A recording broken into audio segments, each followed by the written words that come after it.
సూర్యాపేటకు సంబంధించి రకరకాల కథా కమామేషు అంటే పార్టీలు ఎట్లుంటాయి, తర్వాత ఉన్నటువంటి నాయకులు ఎట్లుంటారు, అసలు ఎవరి కోసం పనిచేస్తారు, ఇవన్నీ చెప్పడానికి తెలంగాణ రాజ్యాధికార పార్టీ ప్రధాన కార్యదర్శి ఒట్టే జానయ్య యాదవ్ గారు మనకు లైన్లో ఉన్నారు.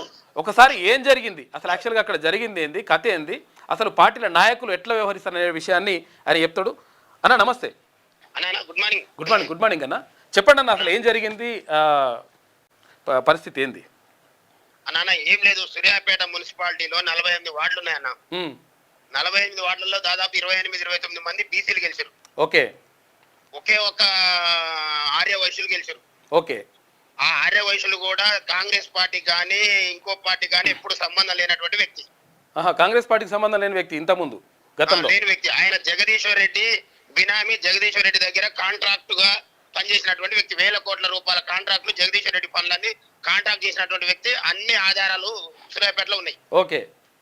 అలాంటి వ్యక్తిని జగదీశ్వర్ రెడ్డి, దామోదర్ రెడ్డి వర్గము, రమేష్ రెడ్డి వర్గం ముగ్గురు కలిసి కూడగట్టుకొని తలా 10 కోట్లు అతని దగ్గర తీసుకొని, ఇది బీసీలకు గనక ఇక్కడ ఇస్తే భవిష్యత్తులో బీసీ వాదం బలపడతా ఉంది కాబట్టి మనకు ఇబ్బంది అవుతుంది అనేటువంటి దుర్మార్గపు ఆలోచనతో మా బీసీ బిడ్డలు 29 మంది గెలిచి అందులో చైర్మన్ అర్హత కలిగిన వాళ్ళు అనేక మంది ఉన్నారు.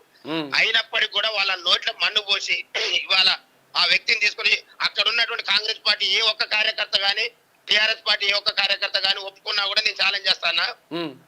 ఇలాంటి పరిస్థితులు ఇంకోటి ఆర్య వయసులలో కూడా ఒక మురిశెట్టి శ్రీనివాసు, ఒక క్షత్రియన్ శ్రీనివాసు లాంటి వాళ్ళు కాంగ్రెస్ జెండా పట్టుకొని అనేక ఏళ్ల నుంచి కొట్లాడే వాళ్ళు. వాళ్ళని పక్కకు పెట్టి ఈ నాయకులు తీసుకొని వచ్చి అంటే 10 ఏళ్ళు అధికారం లేకపోయినా కొట్లాడి తలపడ్డ వాళ్ళు అందరినీ పక్కకు పెట్టి జగదీశ్వర్ రెడ్డి వ్యూహంతో జగదీశ్వర్ రెడ్డి మనిషిని తీసుకొని వచ్చి ఇళ్ల పెట్టి వాళ్ళగా డబ్బులు తీసుకొని వాళ్ళ సూర్యాపేటలో ఉన్నటువంటి బీసీ, ఎస్సీ, ఎస్టీ మైనార్టీలు అందరి నోట్ల మన్ను పోసినటువంటి పరిస్థితి అన్న.